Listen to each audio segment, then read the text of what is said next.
उसका तो जो था वो प्रॉपर सिस्टम सब कुछ वही था। तो इस तरह से वो अब वो मन ही मन रात भर जागता, फिर सुबह तक सोता रहता। धीरे धीरे उसके पापा को भी चीज़ें दिख ही रही थी। तो जब सब चीज़ें इतनी बिगड़ गई, उनको लग गया कि यार कुछ ना कुछ उसके साथ चल रहा है। तो उन्होंने उसको कुछ भी नहीं बताया। इनके खुद के इनके गुरुजी थे, उनका आश्रम तो बहुत पहुँचे हुए सिद्ध। तो वहाँ गए वो, वहाँ जाके उन्होंने बताया कि मेरे बेटे के साथ साथ पता नहीं क्या चल रहा है ऐसा कि रात रात भर जागता रहता है और ऐसी बात है। तो उन्होंने बोला कि आपके लड़के की ज़िंदगी में ना कोई एन नाम की लड़की थी, उसकी वजह से ये सब हो रहा है। तो उन्होंने बोला मुझे तो ऐसा कुछ पता नहीं है। तो इनके एक भैया थे, ईशू कुछ ऐसे कुछ नाम था उनका। तो उनको उन्होंने बोला, उन्होंने सारी डिटेल पता की। तो जिसकी जो गर्लफ्रेंड थी उसके बारे में पता चला। तो उन्होंने बोला हाँ पंडित जी ऐसा था। बोले लेकिन मुझे कुछ और भी दिख रहा है। बोलो मैं यहाँ से नहीं देख पा रहा, मेरे को आपके घर आना पड़ेगा। तो बोलते कि ठीक है आप आ जाओ। तो बोलते हैं आज तो नहीं, मैं 15 दिन के बाद आपके घर आऊँगा, आप अपने बेटे को मत बताना और एक बार आप उससे मेरी बात करो फ़ोन। तो उन्होंने फ़ोन किया, बोले बेटा ये गुरुजी तुझसे बात करना चाहते हैं। तो दिन का टाइम था। तो उन्होंने गुरुजी को प्रणाम किया, जानता था वो। तो गुरुजी ने बोला कि बेटा एक बात बता, मैं तुझे मतलब मैं जब बोलूँ ना, मैंने एक शब्द बोलूँगा तो तेरे दिमाग में सबसे पहला चीज़ आए उसका नाम बताए ना। तो गुरुजी ने बोला अच्छा एक फूल का नाम बताओ।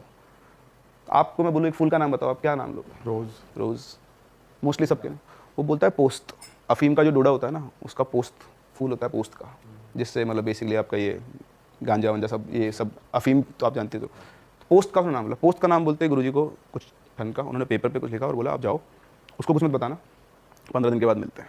ठीक है। तो वो आ गए, 15 दिन गुजारे उन्होंने कैसे कैसे। 15वें दिन वो गुरुजी आए। अच्छा वो गुरुजी आए, आकर उन्होंने बोला कि तुम सब यहीं रहो। अच्छा उनके साथ वो अपनी हवन सामग्री रखे थे और उनके साथ उनके कोई 2-3 लोग भी थे। तो सब आए और उसको उसी के रूम में चले गए सीधा जाकर उन्होंने ज़्यादा रूम का निरीक्षण किया, अपना सारा सामान वगैरह फैलाया वहाँ पर। और फिर उसके बाद उन्होंने अपने कुछ पूजा वगैरह करना शुरू किया। तो 2 सेटअप उन्होंने बनाए थे, एक इसके रूम में था और नीचे उन्होंने पूरा हवन बनवा रखा था उसमें। तो सारे घर वाले वगैरह सब वहाँ बैठे थे। इधर अंदर रूम में 3 लोग थे, वो गुरुजी थे और मतलब 2 उनके वो असिस्टेंट, गुरुजी और वो। फिर उसके बाद उन्होंने मंत्र पढ़ना शुरू किए। तो करीबन आधा घंटा ये मान लो अब चल रहा होगा चीज़ें। तो फिर वो जो था उसको वहाँ बिठा दिया था, लड़के को, रवि को, वो बैठ गया और उसको तो फील हो गया कि अब उसके चारों तरफ से काली परछाई उसके आसपास, उसी के आसपास मंडरा रही है और इधर वो गुरुजी अपना अनुष्ठान करे जा रहे हैं, मंत्र पढ़े जा रहे हैं।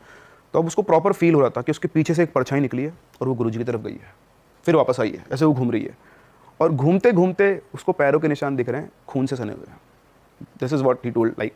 तो लग रहा है प्रॉपर कि वो चल के जा रहा है, वापस आ रहा है, जा रहा है, आ रहा है और उसके कान में कुछ ना कुछ फुसफुस आ रहा है पर उसको कुछ समझ में नहीं आ रहा है। फिर एकदम से वो पैरों के निशान भागना शुरू हुए पूरे कमरे के अंदर, नीचे ऊपर दीवारों पे सब जगह वो भाग रहे हैं और कुछ दिख नहीं रहा है ना, बस निशान चलते जा रहा है, निशान चलते जा रहा है। फिर थोड़ी देर के बाद गुरुजी भी और तेज मंत्र बोलना शुरू किया। अब एकदम से पहले 2 पैरों के निशान थे, अब एकदम से 6 पैरों के निशान हो गए। मतलब 2 की जगह 1 की जगह 3 लोग भाग रहे हैं। और फिर अल्टीमेटली ऐसे लग रहे हैं जो निशान चलते हुए कि 2 आदमी किसी को खींच के घसीट के लेके जा रहे हैं। तो कोई उन्होंने और 2 एंटिटीज बुलाई जो उससे पावरफुल होगी, उन्होंने उसको पकड़ लिया। अब जो लड़ाई मारा पीटी की भी पकड़ के उसको फिर उसको लेके जा रहे हैं। आप बेहोश आदमी को लेके जाते हो, घसीट के जबरदस्ती घसीट ले जाते हो। तो नीचे उतरे, वो जो हवन था उस हवन के अंदर उसको बिठाया और वहाँ पर उसको बिठाकर उसके साथ वापस से पूजा वगैरह शुरू की। तो एक नारियल लिया, वो जो हवन में आ गई थी उसी में से हाथ से राख निकाली, उसके माथे पे लगाई, वो नारियल को तलवार से काटा, उसके अंदर डाला। फिर करीबन 15-16 घंटे तक वो हवन चला और वो 15-16 घंटे तक सारा प्रोसेस चलता रहा। घर वाले सब वहीं के वहीं थे।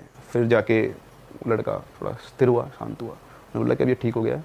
फिर उसको ऊपर लेकर गए, फिर उसको समझाया, अकेले में बात की। 7-8 घंटे तक उसके साथ बैठे रहे गुरुजी।